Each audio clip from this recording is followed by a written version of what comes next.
بسم اللہ الرحمن الرحیم۔ السلام علیکم ورحمۃ اللہ وبرکاتہ۔ مرد کی پسلی سے عورت کو بنا کے اللہ تعالیٰ نے مرد کو اپنی اس حکمت کا اشارہ دیا کہ میں نے اس عورت کی تخلیق فرشتوں کی لائی مٹی سے نہیں کی، میں نے اسے تمہارے جسم کے حصے سے اس لیے نکالا کہ عورت کا تقدس اور پردہ قائم رہے، فرشتوں کو بھی خبر نہ ہونے پائے کہ زمین کی لائی ہوئی کس مٹی سے عورت کی تخلیق ہوئی۔ یعنی عورت کے تقدس کی حد تو دیکھیے کہ فرشتوں سے بھی اس کی بناوٹ کا پردہ لازمی قرار دیا گیا، اور پہلی عورت اس مرد کی پسلی سے نکلی جس کی وہ منکوحہ کہلائی۔ اب بات آتی ہے پسلی کی۔ عورت پسلی ہی سے کیوں نکلی؟ کیا ٹیڑھا پن وہی سے ملا؟ نہیں، یہاں بھی حکمت سے خالی بات نہیں ہے۔ انسانی جسم میں دل اور بہت سے نازک حصے پسلی کے پیچھے چھپے ہوئے ہیں، یعنی پسلی ایک ڈھال ہے ان نازک حصے کے لیے۔ تو اللہ پاک نے عورت کو پسلی سے نکال کے یہ نہیں بتایا کہ عورت میں ٹیڑھا پن ہے، بلکہ اس عورت کو پسلی کی تخلیق کر کے یہ بات سمجھا دی کہ عورت وقت بڑھنے پہ ڈھال بھی بن سکتی ہے۔ حضور پاک صلی اللہ علیہ وآلہ وسلم صحابہ کی محفل میں جلوہ فرما تھے کہ ایک شخص حاضر ہوا اور عرض کرنے لگا، یا رسول اللہ صلی اللہ علیہ وآلہ وسلم، کوئی ایسا مومن بھی ہے جو جہنم میں رہے گا؟ حضور پاک صلی اللہ علیہ وآلہ وسلم فرمانے لگے، ہاں، ایک شخص ایسا ہوگا جو جہنم کی گہرائی میں 1000 سال رہے گا اور مسلسل اونچی آواز میں پکارتا رہے گا، یا حنان یا منان۔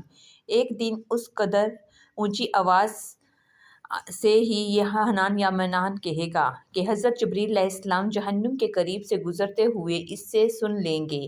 حضرت جبریل علیہ السلام حیران ہوں گے کہ یہ کیسی عجیب بات ہے، کوئی مسلسل یا حنان یا منان پکار رہا ہے۔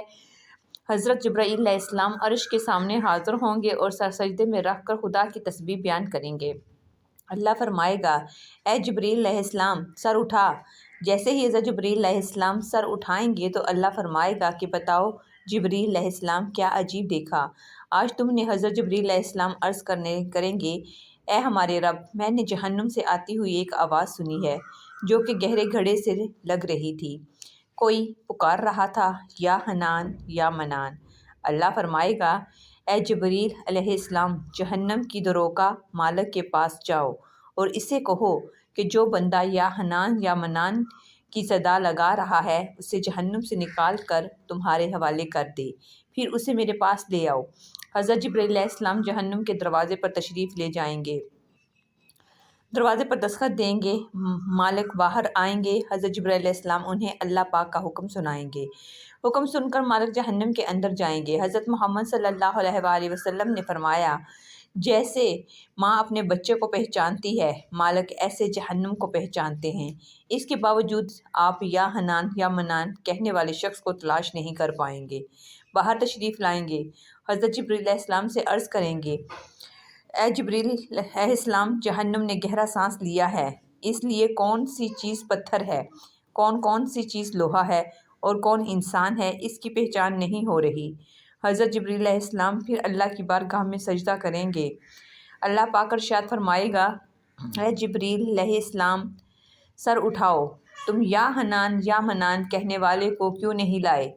جبریل علیہ السلام عرض کریں گے، مولا، دروغہ جہنم مالک نے بھی معذرت کر لی ہے، کہتے ہیں جہنم نے گہری سانس لی ہے، اس وجہ سے پتھر، لوہے اور انسان کے درمیان کوئی فرق نہیں بچا ہے، تو یہ سب جل کر کوئلہ بن چکے ہیں، کسی چیز کی پہچان نہیں ہو پا رہی۔ اللہ فرمائے گا، جبریل، مالک سے کہو میرا بندہ جہنم کے فلاں گڑھے میں فلاں کونے میں اس حالت میں پڑا ہوا ہے۔ حضرت جبریل علیہ السلام جہنم کے دروازے پر جائیں گے اور حضرت مالک کو یا حنان یا منان پکارنے والے کا پتہ بتائیں گے۔ حضرت مالک جہنم کے اندر جائیں گے اور دیکھیں گے ایک شخص ہے، اس کے پاؤں اس کی پیشانی کے ساتھ اور اس کے ہاتھ گردن کے ساتھ بندھے ہوئے ہیں، اور جہنم کے سانپ بچھو اس کے ساتھ لیٹے ہوئے ہیں۔ حضرت مالک اس کی زنجیریں توڑ دیں گے اور جہنم سے نکال کر حضرت جبریل علیہ السلام کے حوالے کر دیں گے۔ حضرت جبریل علیہ السلام اسے عرش الہ کے سامنے لے کر حاضر ہوں گے، سر سجدے میں رکھیں گے۔ اللہ پاک فرمائے گا، جبریل علیہ السلام سر اٹھاؤ، جبریل علیہ السلام سر اٹھائیں گے۔ اب اللہ پاک اس بندے سے فرمائے گا، اے بندے، کیا میں نے تیری بہترین تخلیق نہیں کی تھی؟ کیا میں نے تیری طرف رسول نہیں بھیجے تھے؟ کیا میرے رسولوں نے تمہیں میری کتاب نہیں سنائی تھی؟ کیا میرے رسولوں نے تمہیں نیکی کا حکم نہیں دیا تھا؟ کیا تجھے برائی سے منع نہیں کیا تھا؟ وہ بندہ ساری باتوں کو مانے گا، اقرار کرے گا، یا اللہ تو نے میری بہت اعلیٰ تخلیق فرمائی، تیرے رسول بھی تشریف لائے اور انہوں نے تیرے احکام بھی سنائے۔ اللہ پاک فرمائے گا، فلاں فلاں گناہ کیوں کیا؟ وہ عرض کرے گا، یا اللہ میں نے اپنی جان پر ظلم کیا، جس کی سزا میں مجھے جہنم میں ڈال دیا گیا۔ اے اللہ، اس کے باوجود میری امید نہیں ٹوٹی، مجھے تیری رحمت سے امید تھی، میں یا حنان یا منان پکارتا رہا، مولا تو نے مجھے اپنے فضل سے جہنم سے نکالا ہے، یا اللہ مجھ پر رحم فرما۔ اللہ پاک فرمائے گا، اے فرشتوں گواہ ہو جاؤ، میں نے اس پر رحم کیا اور اسے معاف کر دیا۔ ناظرین، آئیے اپنا اپنا محاسبہ کرتے ہیں، کیا ہم میں کوئی ایسا ہے کہ جو کہہ سکے کہ میں اپنے ایمان کا حساب کر سکتا ہوں؟ اپنی اپنی گریبانوں میں نظر ڈالیں، کوئی ایسی خوبی جس پر ہمیں یقین ہو کہ ہمیں دوزخ میں نہیں ڈالا جائے گا؟ ہزاروں سال کی عبادتیں بھی رد ہوتی دیکھی گئی ہیں، تو بس اللہ سے دعا کرتے ہیں کہ اے اللہ، ہم جانتے ہیں کہ اگر ہمارے ایمان کا سخت حساب لیا گیا تو یقیناً ہم نہیں بچ پائیں گے، ہم بے حد گناہ گار ہیں، لیکن اے اللہ پاک، ہم تیری رحمت کا سوال کرتے ہیں، ہم سے حساب اپنی عدل و انصاف پر نہ لینا، بلکہ ہم پر اپنی رحمت اور عطا کا سایہ رکھنا۔ اے اللہ پاک، ہماری دعا کو قبول فرما، آمین۔